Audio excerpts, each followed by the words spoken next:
Hello and welcome to the last lesson of the Creative Prayer Book.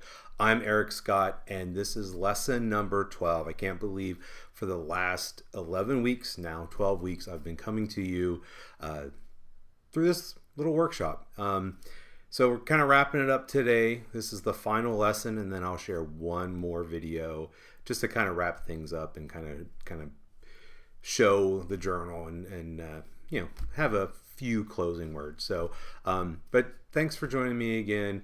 Today's lesson is all about embellishing. So last week we talked about embellishing text specifically. Today is more about some general embellishment. So in my little book here, I've already started some of the embellishment, so there's a couple different ideas that I wanted to talk about. But let's talk about materials. So keeping it limited, I mean, I could embellish with anything. I could use watercolor, I could use marker, I can use all kind of different things. But I'm going to keep it simple. I got my Uniball Vision pens. I've got some paint markers.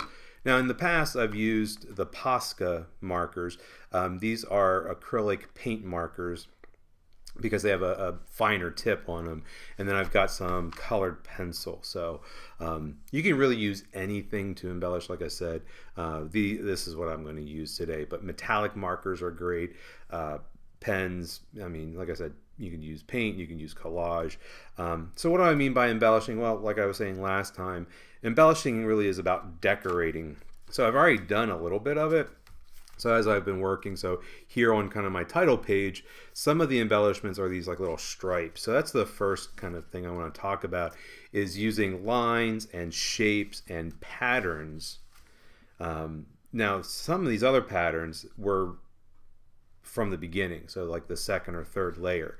But I think around here, this could really use some embellishing. I mean, the word judge shows up pretty well, but maybe I could do something to really help it pop up. So using some kind of lines, some kind of shape, or some kind of pattern. I think I'm going to turn to my Uniball Vision pen, and I'm going to do, got a lot of circles, got a lot of straight lines. I'm kind of tired of straight lines, so I think I'm just going to do some spirals. So spirals are pretty good. I'm not going to do like really big ones. I can come this way. I'm just making a series of spirals that sort of surround the letter. Now I don't have to do the whole letter. Maybe get some big ones and some little ones. Can even let them go off the edge.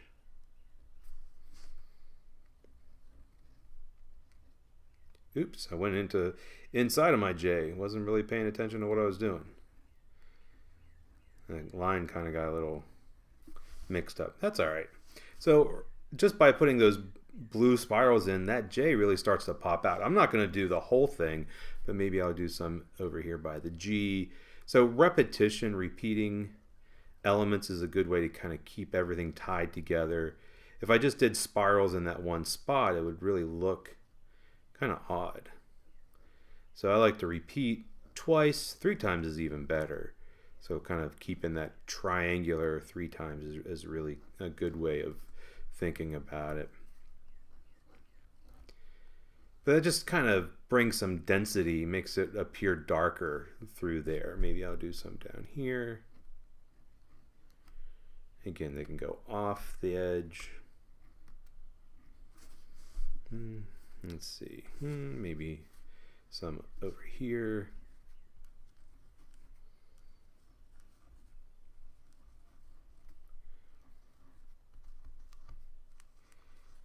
And this is another way to kind of help push some of this collage down, to really make it feel like it's part of the page whenever I draw over top of it.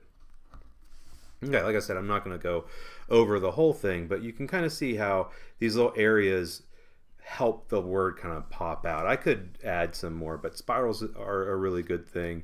Let me go ahead and move on to another section. So here I've done some of those stripes, and I like that in the background. It really helps that word truth kind of pop out. This one doesn't have a whole lot. I mean, when I did the words, they're really small over here. So I'm going to use, maybe I'll use my paint marker and maybe I'll try, actually, you know what? I think I want some contrast. Let's try the red one. So this is really good because I can go over top of like really glossy like magazine images. So maybe I need to do some shapes now. So maybe just kind of repeating some of these rectangles from before. But that paint marker draws really well. And I always have a scrap piece of paper because sometimes you need to make sure it works, or you need to test it out, or you get a big clog in it. So it's always good to have a scrap piece of paper. I want to repeat that, so maybe over here, maybe I'm going to do a bigger rectangle. Maybe I want to do some lines that come in.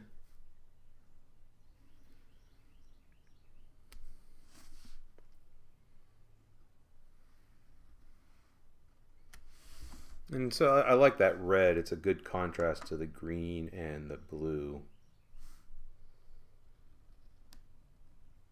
Okay.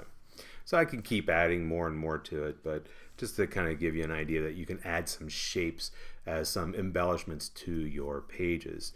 So, using pens, using markers, that's a great way to add lines, shapes. You could add more words, you could draw images. There's all kinds of things you could do. But I want to turn to my colored pencils here. So I have some Derwent Color Soft pencils. You could really use any kind of colored pencil. This is a pretty good quality one. Of course, the better the quality, kind of the more expensive it can be. But I'm going to use the pencil. I could use it to draw lines. You could always do that. I like to use it to do some shading, and I've already done some here to the word journey. So very similar to the way I've used the watercolor pencils before with stencils and with words. I can use that. So if you look at the word destination down here, it kind of fades in. I mean, there are places where it really doesn't stand out. So if I could put a little bit of shading, it's going to make the words pop out. Or, so I could shade around it, or I could use, maybe I wanted to use a white and go inside, so that could help pop it, or I could shade inside with the darker color. I'm going to go ahead and stick to the outside. And so I want to kind of press a little bit harder when it's closer to the letter, and then as I move away, I want to lighten up on my pressure. And I even do that on top of the collage element. And that's going to make that D stand out against that image. Now this image here is not glossy, so if it was a glossy magazine image, I really couldn't do this, because magazine image, because it is glossy, there's not a lot that can stick to it. So I could do ink on top of glossy magazine, I could do the paint markers, but there's not a whole lot. So the real slick glossy surface isn't very good for things like colored pencil. Alright, so I'm just going to continue shading around, and then we'll see what that looks like. So like I said, I'm just trying to make it a little bit darker when it's closer to the letter. Alright, so this is going to take me a little bit, and you don't need to listen to me drone on and on.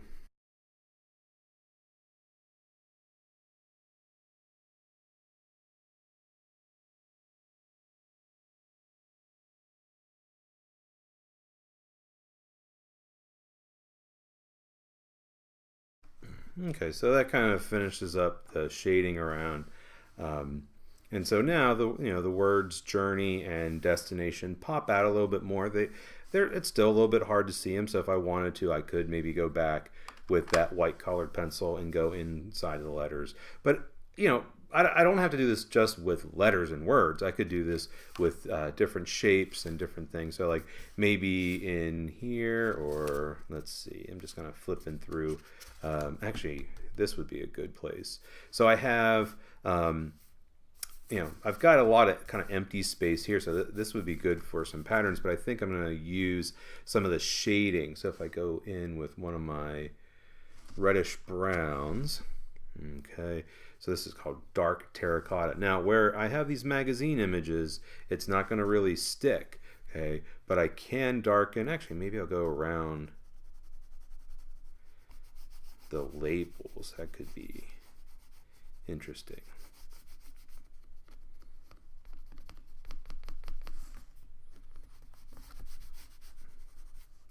And maybe around the red shapes, make them stand out a little bit more. And I don't have to be super neat about this. It's kind of interesting whenever it's a little bit kind of messy.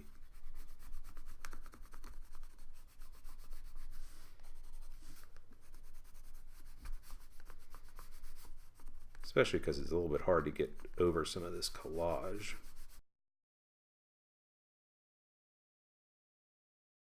Okay, so that quickly I've got, oh, I forgot this big one right here. But like I was saying, that quickly I've got some embellishment going on my pages. And I can keep going on and doing more and more. And so that's what I'm going to do. I'm going to take some time and go through and try to wrap the pages up. So the idea of embellishment is just to kind of put some of those finishing touches, those finishing details onto the pages, and to make them feel a little bit more finished, a little bit more complete. So I'm going to spend some time doing that. Highly encourage you to go through some of your pages. Think about how you can add kind of little decorations, little things that will kind of tie things together or make things pop out more. Just those slight little things that just are going to kind of up the pages, just make them really rich. And it's going to be like a really good final layer. So anyway, that wraps it up for today. Like I said, this is the final lesson. And this is kind of where what I do with most of my journal pages, even in my big journal. But you know, take some time, think about how you can embellish, and then join me here again next week, because I do want to do a wrap up. I want to kind of flip through and talk about the process, talk about kind of what I still have yet to do, show some of the more finished pages, and then we'll call it done. But as always, thank you for joining me for the Creative Prayer Book, and happy creating.